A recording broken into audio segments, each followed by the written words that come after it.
Live from the Washington, D.C. area, it's the Inside Scoop. All the news that our viewers want to know. Now, here's the host. Welcome to Inside Scoop. I'm your host, Catherine Reed, and tonight we are going to be talking about peace, and more specifically, the people who work on peace initiatives. And joining me in this first segment is Jessica Lee. Thank you for joining me, Jessica. Hi, Catherine. Thanks so much for having me today. And you are the founder of the Community Peace Network, which is one of the organizations involved in putting on this peace walk on June the 2nd in Washington, D.C. It is. So tell me a little bit about how you came to be a peace activist. I'm assuming there's a story leading up to this whole peace walk. Absolutely. I guess you could say I'm a peace activist in many different ways, since peace is pretty all-encompassing. But I guess in regards to Korea, it would go way back since when I was born, because it has to do with my heritage. I come from a Korean family, and I guess you could say I come from a divided family in the sense that that's what got me interested into the affairs of the Korean Peninsula.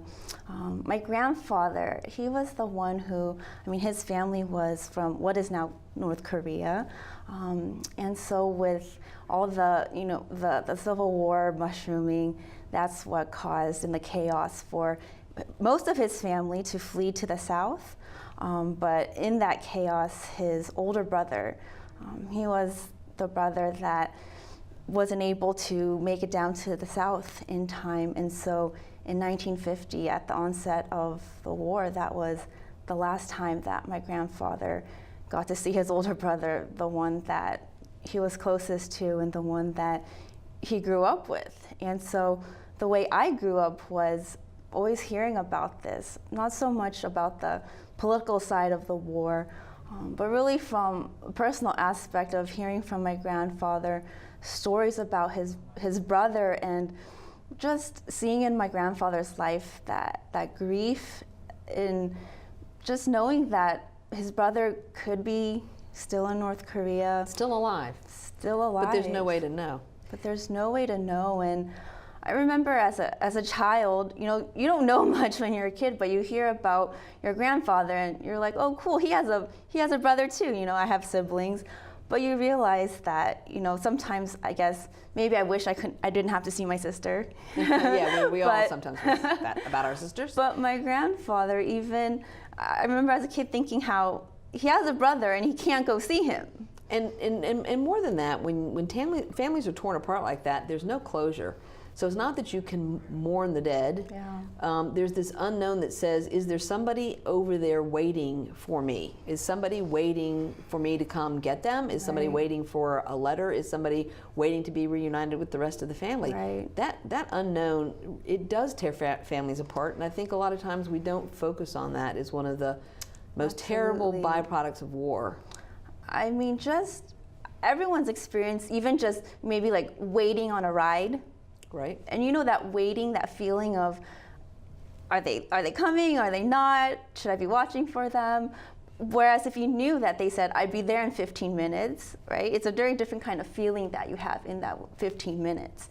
And so I really have seen firsthand in my grandfather's life, which then affected my whole family, which is, you're right, there's no closure. And it's a very heavy weight and a burden that one carries for their entire life, and just holding on to that hope of maybe one day being reunited with his brother, and just all that would carry.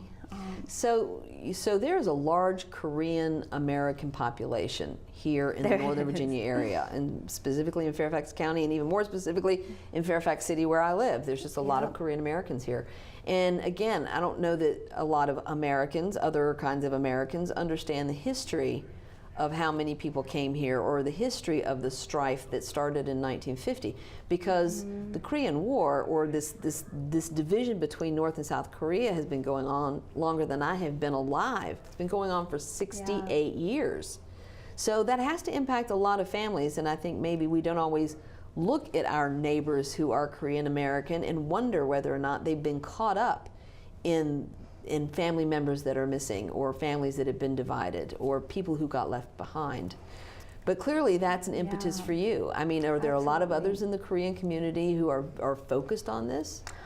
I wish I could say that this is a really unique story, but unfortunately, if you imagine, it was a whole nation that was divided at a parallel, and then from there on, the ones who made it south were the ones who are able to have contact with the rest of the world now. Right. So when it comes down to it, there are absolutely a lot of families that are affected by this, and what's really weighs on my heart is the fact that as time has passed, like you said, it's been over 60 years. Life happens, which means some people are no longer with us, but we don't know what happened to them. Exactly. And so how timely are all the developments because of the hope that it brings, because unfortunately, right, life is not perpetual. And so there are a lot of families who are now on the cusp of really wondering, are my family members still alive? Will I ever get the chance of seeing them again? So is this rally then to kind of support this amazing initiative? There's going to be a meeting in Singapore on June 12th, which is really like, it's less than 30 days away. And it came up to me very quickly how the whole thing got put together. But this is sort of exciting, yes? And is this peace rally meant to support this initiative? I mean, it's very exciting. Again, like we said, it's been over 60 years. That's a very long time. And there have been some maybe little baby steps here and there, but with this summit coming up, there is a lot of hope for something to actually be implemented. And, the hopes are very high.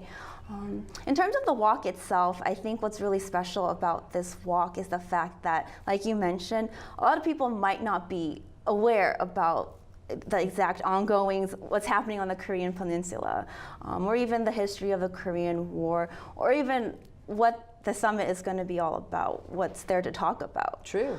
But with this peace walk, what it really is, it's really inviting anyone who has a desire for peace, a heart to see an increase in harmony, in cooperation, really a cry and just coming together and gathering our voices to say, we don't want hostility.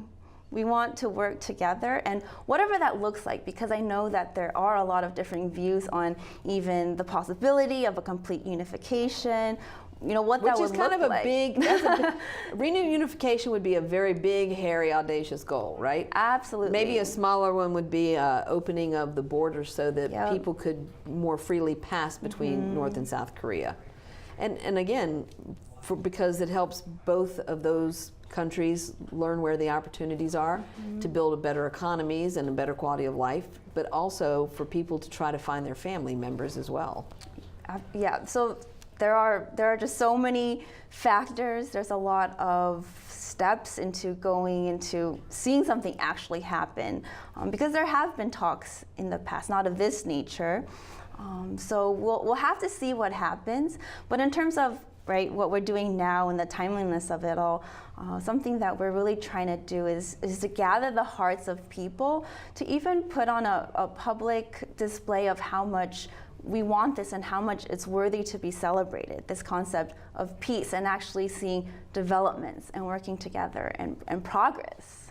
And I think that's so important too, because there are people who are interested in developing peace around the world, among many nations, among all nations actually. I'm a Rotarian, and as a Rotarian, this is something Rotarians have worked on since Rotary was founded, but as an international organization, focusing on peace missions, we actually have peace academies. We do a lot around peace, and we have 1.2 million Rotarians around the world. So it's a very worthy sort of effort to say that academics and research and resources and scholarship should be focused on the issue of peace and how we can make peace more of an agenda item in countries that are experiencing conflict. So right now we're focused on Korea, but your effort is more than just Korea. It goes well beyond that to all kinds of other places that are in conflict. Right, because peace is something that affects everyone, and that's why so much of the time it's a global peace that's talked about.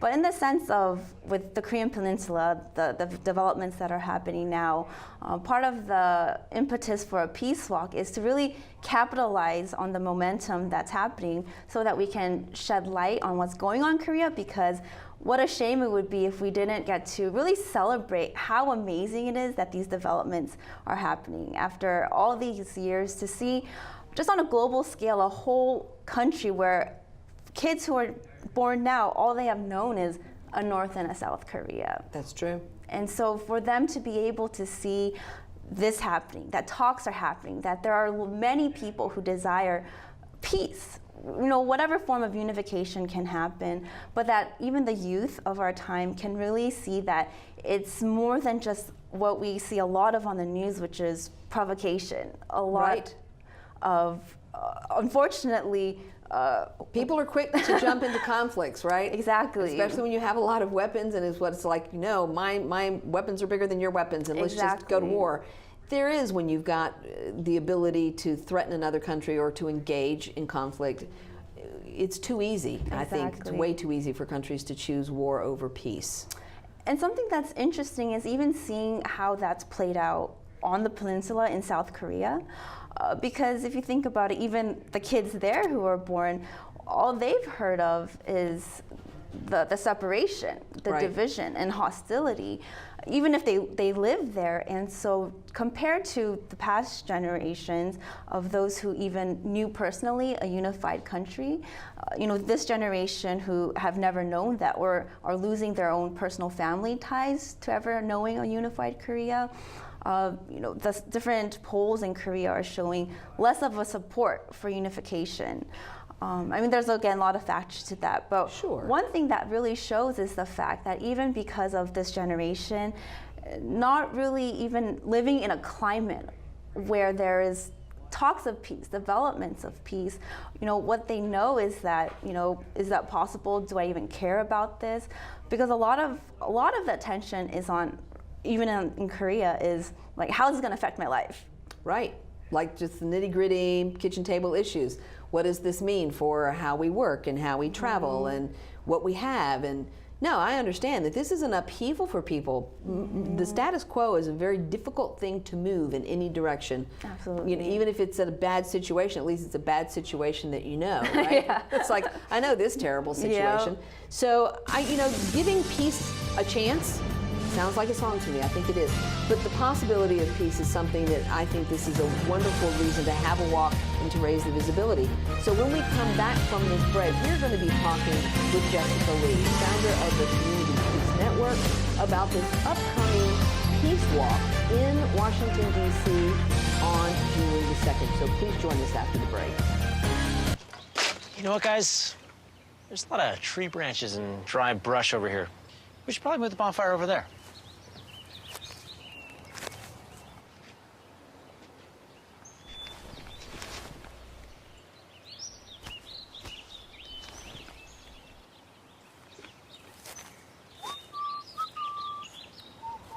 I'm guessing Smokey liked that idea.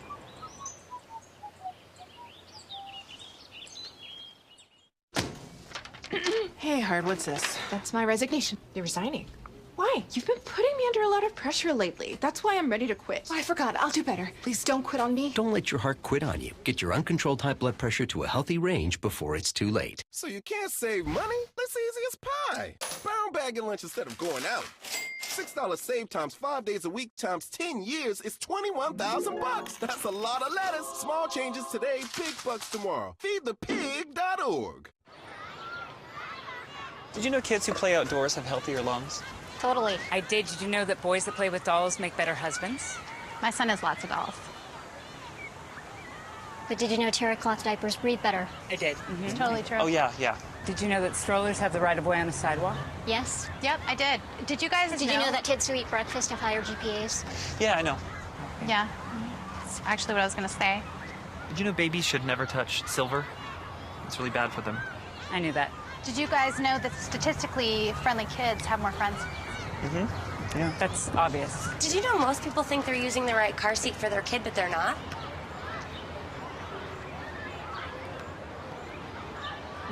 Parents who really know it all know for sure that their child is in the right seat at the right age and size. Visit safercar.gov/the right seat to make sure your child is protected. I'm putting that on my blog. I just put it in mine. We're back to the Inside Scoop. Here again, your host. Welcome back to Inside Scoop. I'm your host, Catherine Reed. And in this segment, we're talking with Jessica Lee, who is the founder of the Community Peace Network.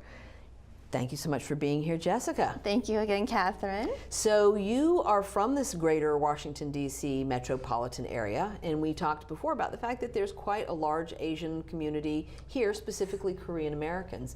And so you have built, in your interest in pursuing peace, lots of relationships. So tell us a little bit about how you actually decided we're going to do this walk. That's a great question.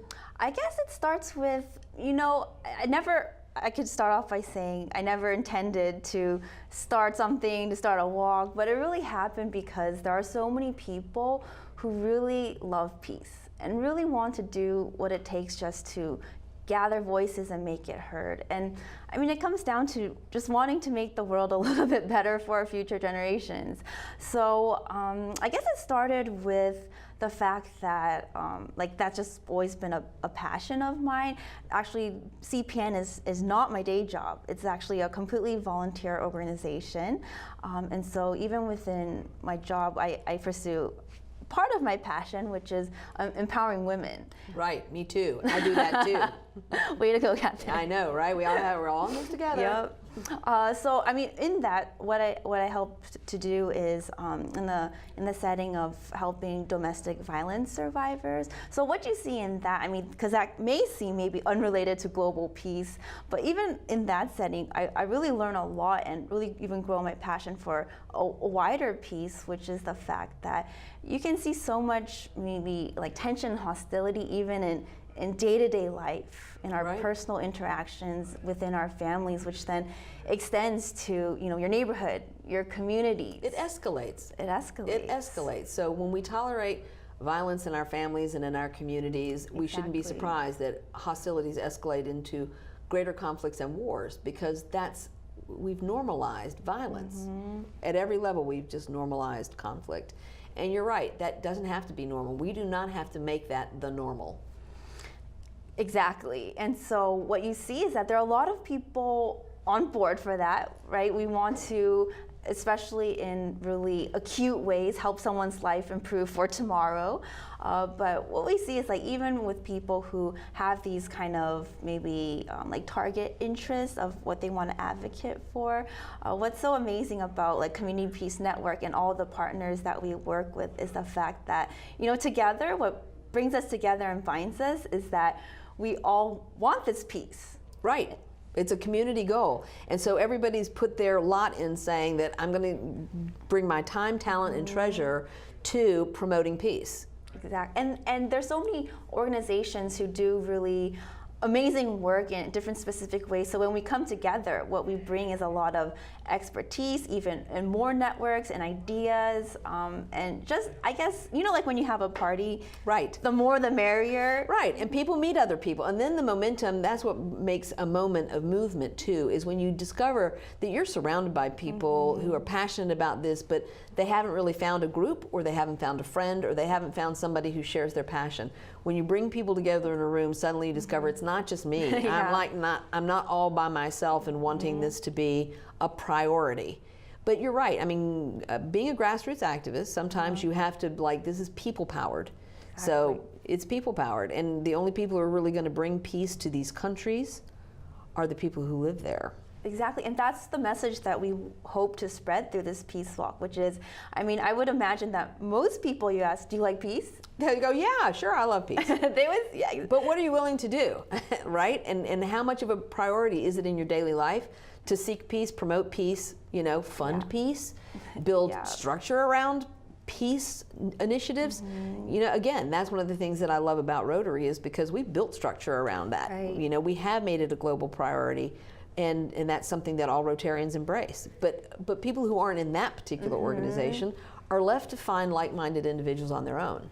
Exactly, and I think like something with the walk, where it's a pretty low barrier way to be able to engage in something. So it's a good way for people who can find that, well, maybe I haven't found my people, or I haven't found exactly what I'm interested, or the causes that I want to support or even die for. It's a really good way to come together with people, and because of participation, that their interest for it can grow. And once someone's interest for it grows, then just like you said, a lot of what follows can really blossom as well, which then brings more people together who are working together for a same goal, which, you know, I personally believe is a very worthy goal. I do too. Let's talk a little bit about the logistics. So it's going to be in front of the White House at 9 a.m. on June 2nd? Yes, so Saturday, June 2nd. And where can people find information? Are you out where they can follow you on Twitter? How would people like find out more information about what's going to go? Yes, so we are on Twitter. We have a website. The website is www.walkforpeaceandunity.com. Okay. The Twitter hashtag is the same, Walk for Peace and Unity. And so just by checking those out, they can be able to see more information, more of the logistics and details, and also sign up and be able to join that way. And you kind of have this idea in your mind of how it's going to be symbolic. Explain that to us. So with this peace walk, what we are hoping to do is, I mean, the White House in itself is symbolic. Yes. But really in gathering together, what we hope to do is even be able to, you know, in two groups, go around the White House and then gather together at the end. So, you know, nothing specific in its meaning, but really just symbolizing how everything is better when we can come together and work in harmony rather than fighting against each other. Yeah, that's absolutely true. So we've got somebody who's called in and left us a message asking, like, if it starts at 9 a.m., how early should people get there, and what about public transportation? Sure. So public transportation, you know, one can find the different maps on the Metro. So Metro is a great way to go. Exactly. I mean, parking on the weekend is very hard. Very hard. You're better off taking the Metro. Yeah, and of course it's not too far from the Metro. In terms of it starting at 9, I mean, that's a good time to just arrive by. Okay. I can talk a little bit more about what we can expect. It'll start off at the time of like gathering at the White House, and just to mention, I know there's a lot of peace walks, especially not peace walks, but different walks and marches in DC. So they all kind of have a different flavor. Right. But this one, what we're really intending is for it to be very celebratory. Right. Like a time where, you know, more than being somber, it's really a time to gather together and to celebrate the different developments and progress and just the solidarity that humans can have, that mankind can come together. So you will have speakers, yes? Yes, we'll have speakers, we'll have art displays, we'll have music, and hopefully we'll have a really good time in being able to join together. Okay, so let's bring in Michelle from Falls Church is on the phone. Michelle, are you with us? Yes, I am. Hello. Great. What is your question? Hi, so I just wanted to call in to say that, you know, Jessica, you're doing such a great work. Keep it up. I was just wondering, are there any more ways that people can get involved that live in the area? Oh, great question. Thank you. Thanks for calling in, Michelle. Yeah, absolutely. A good way is for, if you check out on our page, you can also find more information. But really just being a person who advocates for peace in their own personal lives, I think that's something that furthers our mission a lot. In terms of other events that can come down the road, like being involved in that as well. And in terms of also the events that our partner organizations are having, you can check that out on our website as well for our different organizations that host many different things for people who love peace and want to also celebrate that in different ways. And I think there's other organizations too, broader organizations that have peace as one of their initiatives as well. So I think to answer Michelle's question too, there's peace organizations, and you can probably Google peace organizations, but there's a lot of other organizations that just have as one of their core values or as one of their core initiatives that they work on peace issues. So there's probably a lot, especially in the Northern Virginia area. We just have a lot of nonprofits and a lot of grassroots organizations. And as you said, yours is all volunteer. There's All there's a lot of wonderful organizations that are all volunteer. Yeah. And a good way to help is just to spread the word. To say, hey, do you like peace? You want to come to this peace walk? Because it's going to be a time where there's going to be so many different people gathered, and it's a really beautiful time to see how we can even show our youth that peace is really worth celebrating. Well, you know, and that's a nice segue into our next segment, because we are going to talk about getting young people involved and focused on issues of peace and also raising up the work that they're doing. So just some closing thoughts. Where do we go from here? So June 2nd is the Peace Walk for Unity, and you'll be following up. You know, do you want people to sign up? Are you trying to find a way to get back in touch with people after the walk? Yes, absolutely. So on the website, there will be the ability to go to like an Eventbrite site as well, which is sort of a good way to actually sign up. Right. And the reason that you ask people to sign up too is it's like, if you want to be with your people, if you think you found your people, then we want to include you the next time we hold an event. So it'll be much easier if we reach out to you instead of waiting for you to find the information.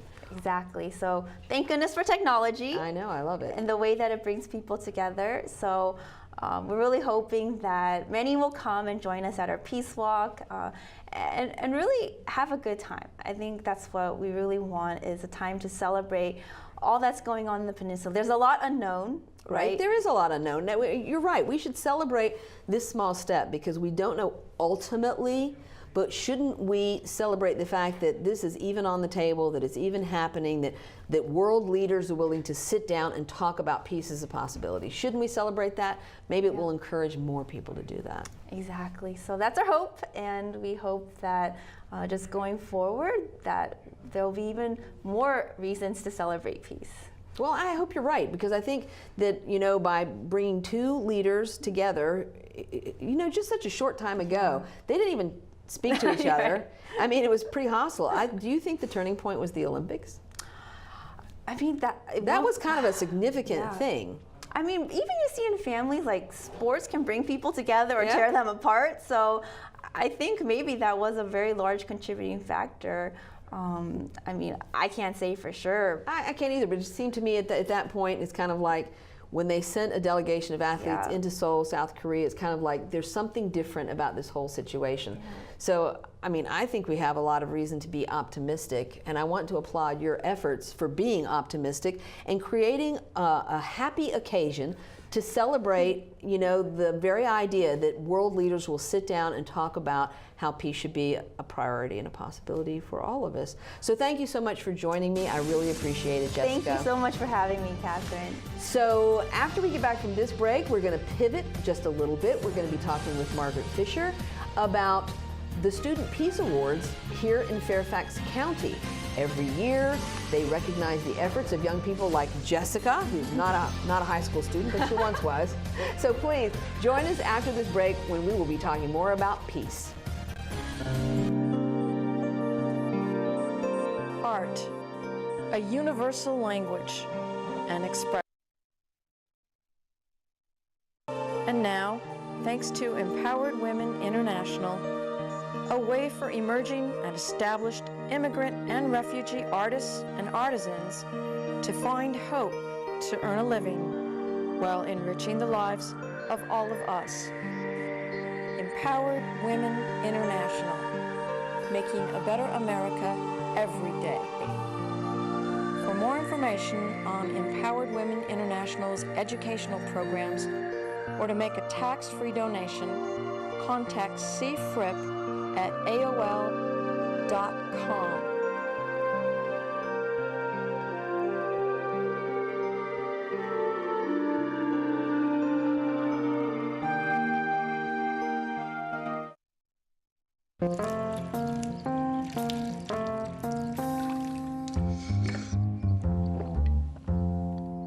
Here, kitty, kitty. Here, kitty, kitty, kitty. Here, kitty, kitty. You'd think it would be easy to tell which kids have trouble with their eyesight. But that's not always the case. Even though 1 in 4 children may have a vision problem, eye doctors tell us the symptoms aren't always so obvious. We do know that 80% of all childhood learning is visual. And without good vision, kids can have trouble learning to read and may fall behind in school. For clues on how to spot the real-life signs of childhood vision problems and what parents can do, visit checkyearly.com. A public service message from the Vision Council of America and Reading is Fundamental. We're back to the Inside Scoop. Here again, your host. Inside Scoop. Tonight we are talking about peace. And in this segment we are specifically talking about the Student Peace Awards here in Fairfax County. Joining me is Margaret Fisher, who is the organizer of these Student Peace Awards. Thank you so much for being here. Thank you. Only one of the organizers. Well, so there's several organizers, or many organizers. Many organizers. So I have to confess, I was not aware that this program existed, despite the fact you had been around since 2006. And you are actually supported by 2 Rotary clubs, the Rotary Club of Reston and the Rotary Club of Alexandria. I'm in the Rotary Club of Centerville Chantilly. Clearly we're not on your radar. I'm sure you want to fix that. Yes, I'd like to fix that immediately. But it's 2006, man, that's a long time. That's 12 years. That's true, but we started out with only 1 school. So our goal here is to promote peace, and we want to do that by raising its profile among high school students.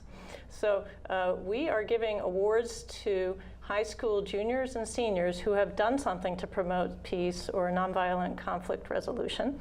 And when we began, we offered it in 1 school, which was Herndon High School, and then we offered it in 2 schools, and then we recruited more sponsors, we meaning Herndon Friends Meeting, which is a Quaker meeting that I belong to. We recruited Accotink Unitarian Universalist Church, and then some other churches, and then a bunch of secular organizations as well, including the 2 Rotary clubs, yes, and George Mason School of Conflict Analysis and Resolution. Oh, that is such a great school. You know, I went to Mason back when that school, the Center for Conflict Resolution was first started, because I'm a 1984 graduate of Mason. And so, yes, that was such a great model, and it has impacted this area exponentially. Just to give an example of why pursuing peace makes a difference is because the Center for Conflict Analysis, which it's now called, has branched out into every aspect of helping this community, helping Northern Virginia. So how do you find these, well, should we start first with how do you find the students, or how do you find the organizations that support you? Where do you want to go with that? Well, let's talk about the students. Let's talk about students. We now offer this award to a student or a group of students from every high school in Fairfax County, which is 31 schools.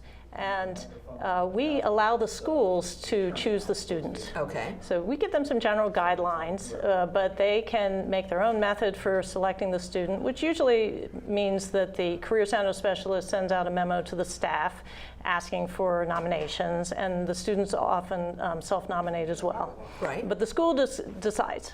Right. Because they know the kids. That's fantastic. Well, I just looked through the profiles of the 23 students who won this year, because the awards event was in March at the Sherwood Center. And I looked through the profiles. Incredibly impressive what these students are doing and what these organizations are doing. It is, and it is very impressive. It just illustrates that there's enormous potential for creative peacemaking, and that peacemaking can be done deliberately. Although these students weren't necessarily having the word peace in mind with their activities, but nevertheless what they did results in more peace. Yeah, and so I think with 3 of the students that I saw, they were working with NACASEC, which is an organization that I've actually had on here before. And so I've actually interviewed the executive director of NAGASAC before, and so it was interesting to me to see that there were 3 students who actually worked or all went to a retreat that was sponsored. So I was looking through their profiles and realizing that I'm aware of some of the organizations that they're doing work with, and there are so many, as I discussed with Jessica, in this area. I mean, students have a choice. of what to pursue. That's for sure. And many of them actually created their own activities from scratch. It's quite astonishing how they went about that.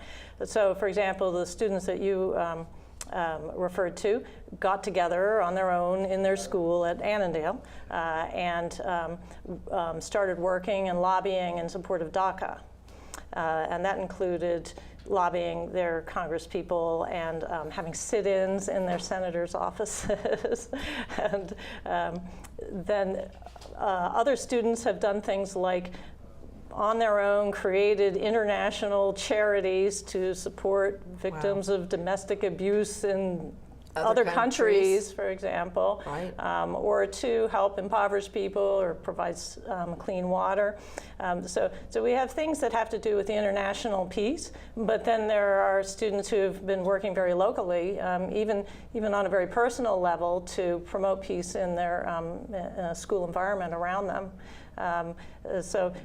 One group last year, for example, what they did was they were perceiving some tension in their school and they wanted to relieve that. So they went around and anonymously put candy bars in people's backpacks and lockers to cheer up the school community. See, and I bet it did, didn't it, right? Give students candy, it's going to be a thumbs up all the way. Totally. Well, I like the fact that the umbrella for what peace means is so broad.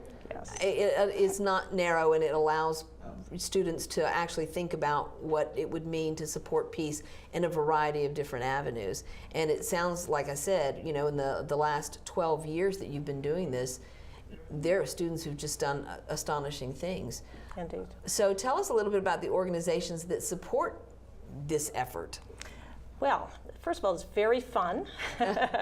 We have a meeting just once a year, so it's not a big obligation, right? And plan for the next year. And so we invite any nonprofit, anyway, organization, secular or religious, to join us in this effort. And each organization only has to contribute $200. Oh, that's amazing. But most valuable of all is the volunteer help that we get. And we need that because after we've collected the nominations from the schools, then we have a volunteer go interview each of the students and learn all about them and write up a profile about them.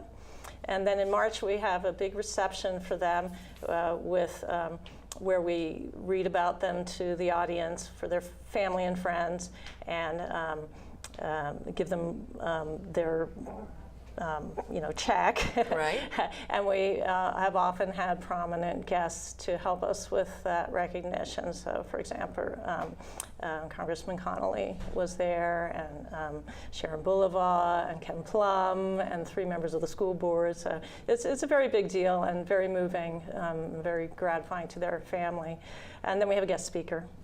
So that's a big thing to organize, and we have people helping with that. And then at the end of the year, we go out to each of the schools and present them with the actual certificate of award at their honors right, assemblies. at the end of the school year. Yes, assuming their school has such an assembly. So I know it said in looking at your website, and you do have a website, looking at your website, that you actually put the call out in October and make a decision in December, so that these young people have this, because as juniors and seniors, many of them are applying to colleges, I'm assuming. Yes, and we have had feedback that it has been helpful for students who are applying to have that on their resumes. Oh, I think so. I mean, that's just part of the whole, this is who I am.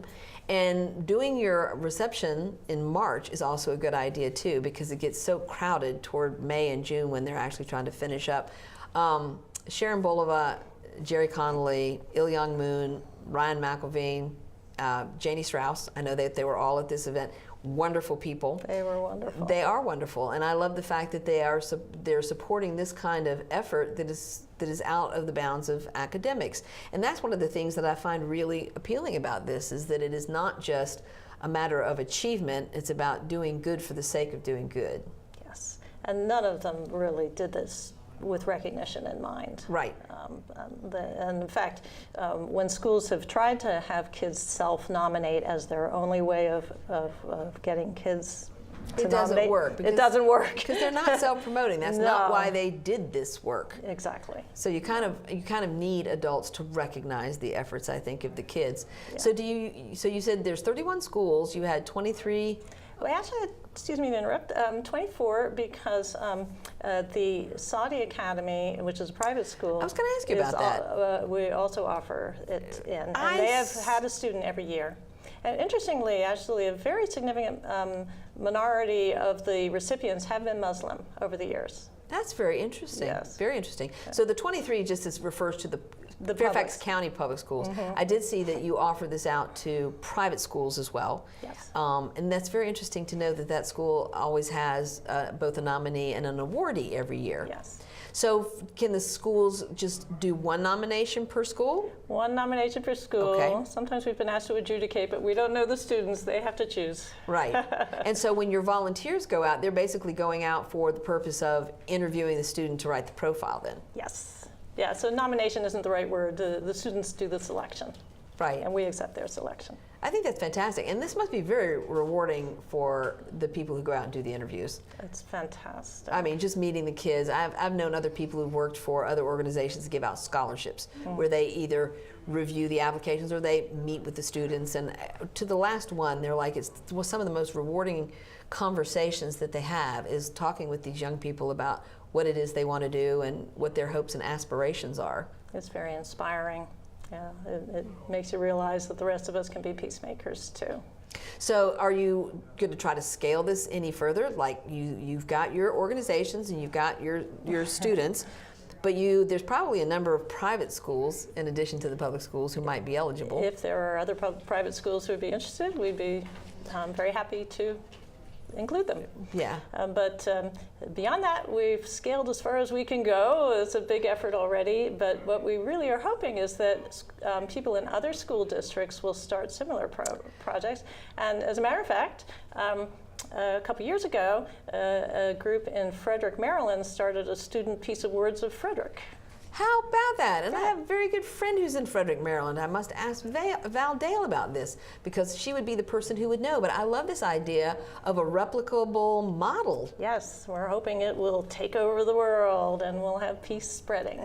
That is fantastic. It really is. And I'm assuming this started out as an all-volunteer organization. It continues as one. It continues as an all-volunteer organization. Yes. Well, I think you know there's certain groups that you can count on. The Friends and the UUs are always, the UU congregation is always pretty reliable for initiatives like this. They are. But we're talking about Rotary clubs, and I certainly think that there are some untapped Rotary clubs in this area who just don't know, like I don't know, that you exist. We would love to have more people join us. First of all, it's fun, and again, just a way of spreading the word about peace. But also, at this point, our actual award is kind of token. And when we're at these award ceremonies, we're standing up there with our $200 award, and the next person on stage might be giving a $400,000 military scholarship. So when we come back from this break, we're going to talk with Margaret about how all of us can be part of scaling not necessarily the scope, but the rewards that these students are getting to further the work that they are all doing here in Fairfax County to support peace initiatives in whatever avenues they have found to be the most effective. So join us after the break.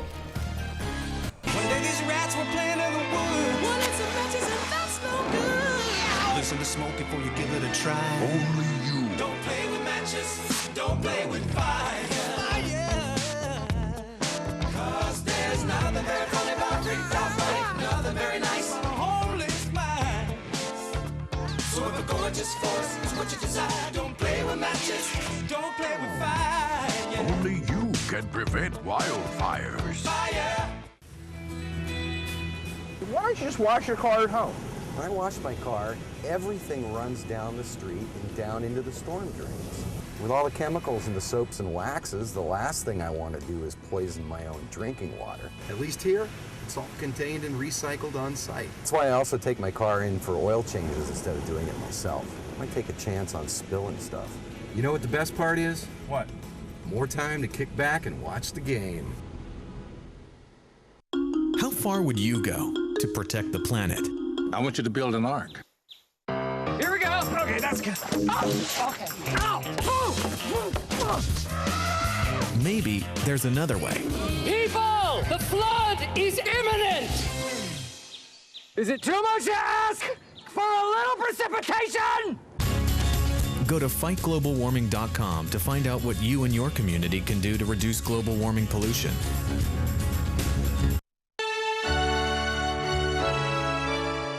Somewhere around the world, there are men and women of the armed forces risking their lives, helping rebuild communities after natural disasters, collecting toys for needy children, tutoring kids in school. These are your sons and daughters who work to keep us safe, secure, and free. Dedicated men and women who put their country first.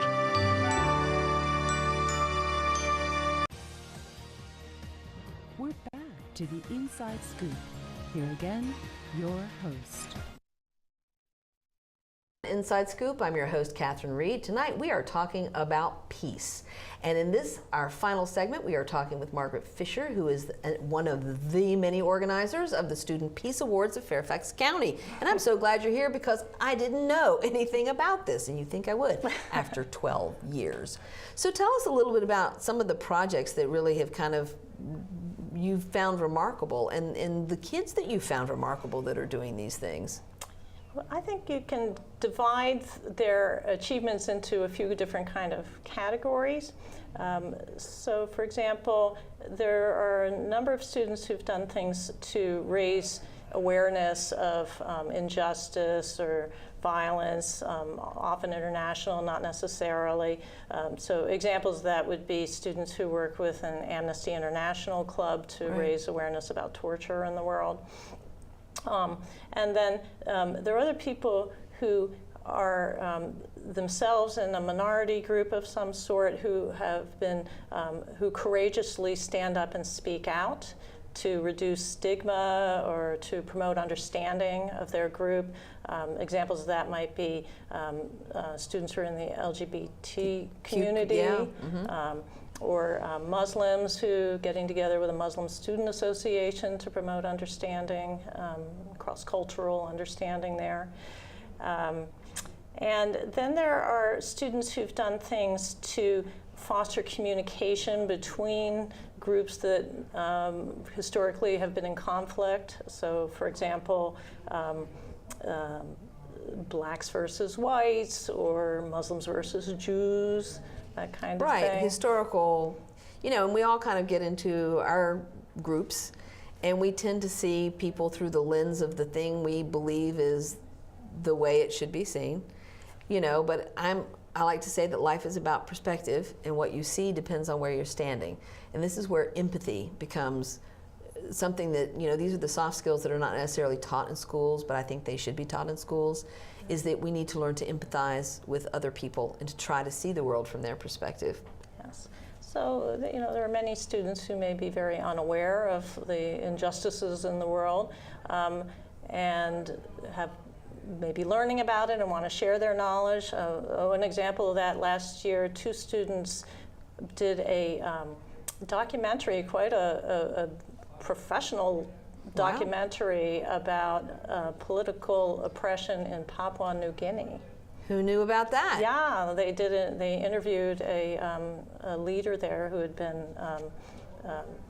persecuted and had to flee, and then they presented their documentary at a film festival in California. That is super impressive. Yeah, it was very impressive. So talking about trying to scale the size of the awards, if kids got a little bit more than what you're able to give them at this point, this might enable their work. Yes. One could surmise if they had a little bit more.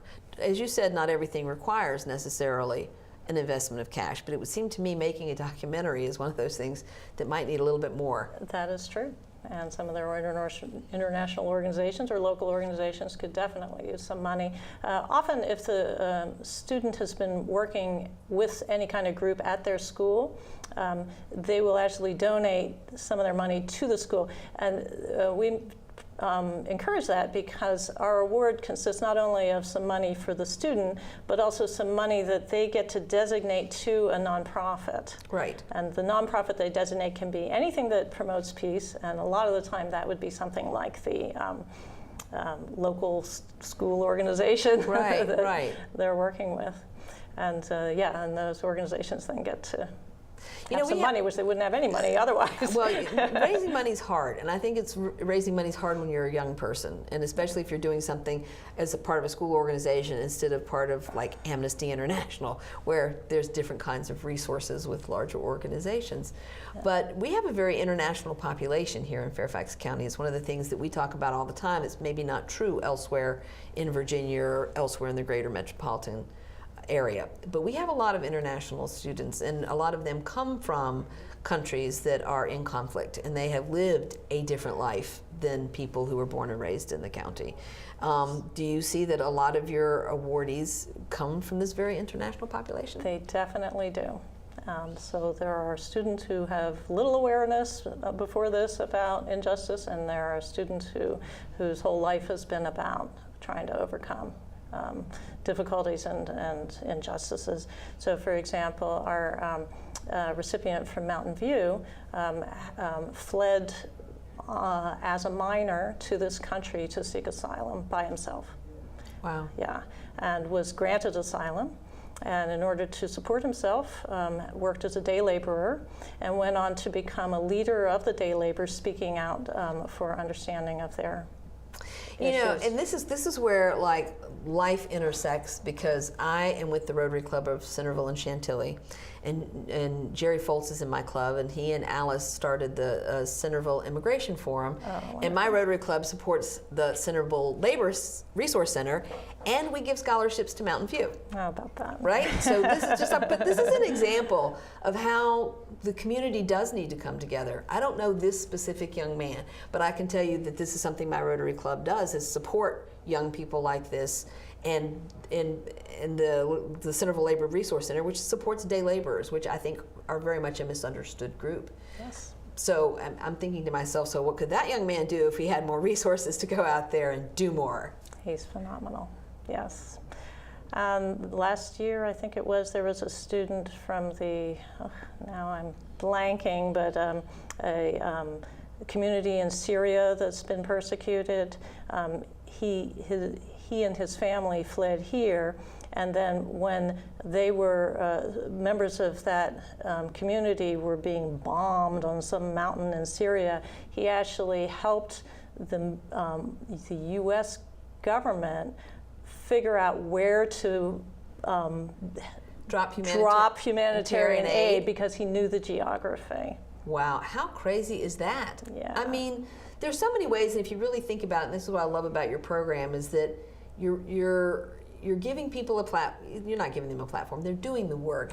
Your platform just recognizes and rewards and raises up the visibility of what they have imagined can be done. Yes.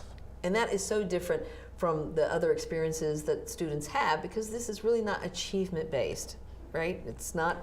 Well, not scholastic achievement. Not based. scholastic achievement. Right, It's basically that you went out and you did something, and as you said, the staff at the schools are the ones who are basically evaluating what's going on in the school and saying, this is the group or this is the individual we think is the one that should be recognized for their efforts. I think it's fair to say that war and conflict is often a sign of lack of creativity and lack of imagination about possible solutions to problems. And these students are illustrating that a little creativity can change the whole paradigm. This is amazing. So since 2006, it's 12 years later, you're still going strong. Tell us a little bit about your compadres, the people who are helping you do this, since it's not just you. Well, many of them are members of Herndon Friends Meeting. Quakerism is traditionally a peace church.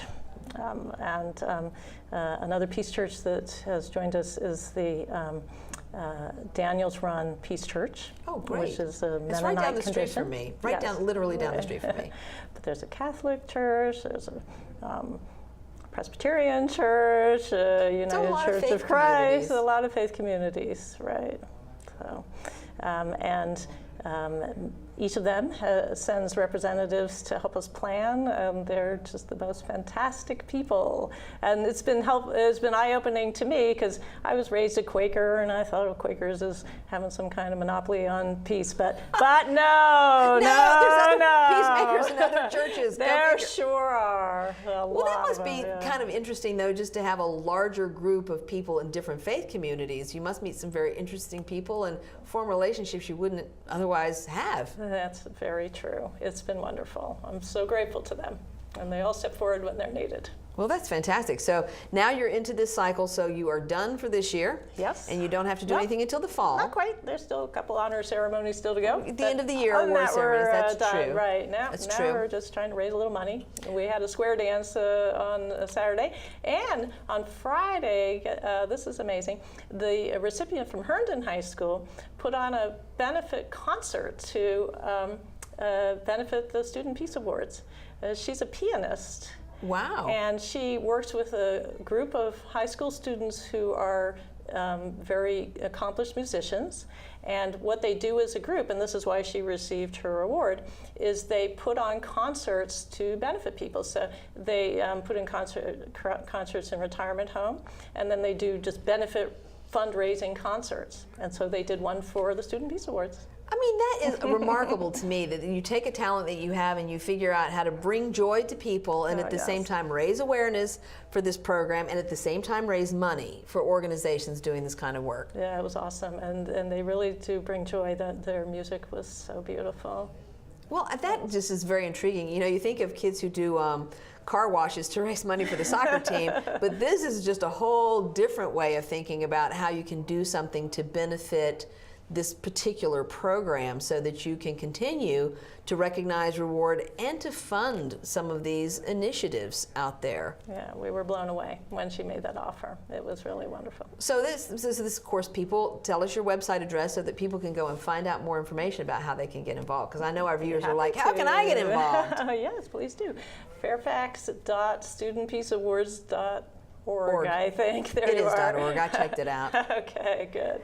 And there's a lot of information. You can also access where the profiles of the students from this past year. You can, in the events, because you would think it was called Ho Down for Harmony. That was it. That was so catchy, like Ho Down for Harmony. And you don't actually have to know how to dance at all. Like there'll be somebody who will like walk you through it. Yes, well, it turns out that square dancing is going out of style, which is really a shame because it was so much fun. Well, see, now you're going to inspire, I hope we inspire a lot of people going, how can I help raise money for this organization by doing something fun like a dance or a benefit concert? Yeah, right? totally.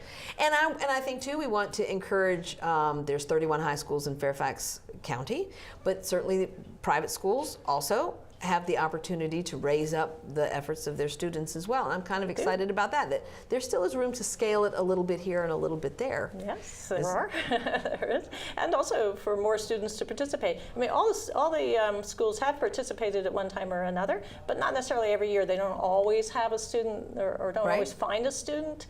And I think that probably in a class size of 900 and 2 classes, so 1,800, there's probably some student who deserves recognition. I think you're probably right. Thank you so much, Margaret. This has been so eye-opening to me, and I love this program. I can't believe I didn't know you existed after all this time for the last 12 years. So thank you for bringing this information to us. Thank you. I would encourage all of our viewers at home to figure out how you can get involved. Show up to the rally on June the 2nd in front of the White House, and also reach out and help this organization recognize student peacemakers.